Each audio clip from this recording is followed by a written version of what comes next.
অর্ক, তন্ময় আর রুবেল তিন বন্ধু। তারা শহর ছেড়ে চলে আসে নবগ্রামে অর্কের দাদু পুরনো ও পরিত্যক্ত বাড়িতে বেড়াতে।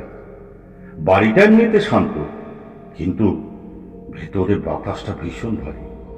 ওরা আসার পর গ্রামের এক বৃদ্ধা ওদেরকে সাবধান করে, ও বাড়িতে রাত কাটিও না বাবা, ওখানে কেউ আছে। ওই বৃদ্ধার কথা শুনে তারা হেসে উড়িয়েই দেয়, বুঝতে পারে না কি অপেক্ষা করছে তাদের জন্য। রাত 1টা। হঠাৎ তন্ময় আরো দুই বন্ধুকে বলে ওঠে, জানিস তো ওই দোতলায় যেন কেউ দাঁড়িয়ে আছে।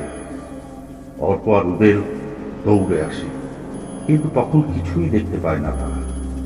তারা ভাবে হয়তো চোখের ভুল, কিন্তু সত্যিটা ছিল এর থেকে আরো ভয়ানক। রাতে অর্ক আয়নায় দেখে পেছনে এক নারীর ছায়া।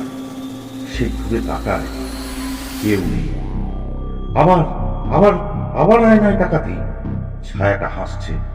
তন্ময়ের মোবাইলে চলতে থাকে এক ভিডিও। সেই ভিডিওতে ক্রমাগত বলতে থাকে, আমার সন্তানকে আমাকে ফিরিয়ে দাও, ওকে আমাকে ফিরিয়ে দাও। তন্ময় ভয়ে মোবাইল তুলে ফেলে দেয়। তার চারপাশে যেন কিছু তৈরি হচ্ছিল। পরদিন সকালে গ্রামের এক বৃদ্ধা বলে, ও বাড়িতে লক্ষ্মী ছিল। স্বামীর অত্যাচারে পাগল হয়ে নিজের ছেলেকে নিয়ে ঝাঁপ দেয় পুকুরে। ছেলে ডুবে মরে, কিন্তু লক্ষ্মী বেঁচে যায়। একদিন সে ওই বাড়িরই আয়নার সামনে ফাঁসি নেয়। আর তারপর থেকেই লক্ষ্মী তার সন্তানকে এইভাবেই খুঁজে বেড়ায়। রাত 3টে। হঠাৎ দরজাগুলো খুলে যায়, বাতাস হুড়মুড় করে ঢুকে পড়ে। দেখা যায় লক্ষ্মী দাঁড়িয়ে, সাদা শাড়ি, লাল টকটকে চোখ। সে চিৎকার করে বলছে, আমার সন্তান কোথায়, আমার সন্তান কোথায়, ওকে আমাকে ফিরিয়ে দাও। তারপর তন্ময়কে টেনে নিয়ে যায় সেই দোতলায়। হঠাৎ ঘরের দরজা বন্ধ হয়ে যায়, আর তন্ময় কোনো দিন আর ফিরল না। ঘর ফাঁকা, শুধু পড়ে আছে একটা ছোট ছেলের জুতো আর একটা পুরনো আয়না।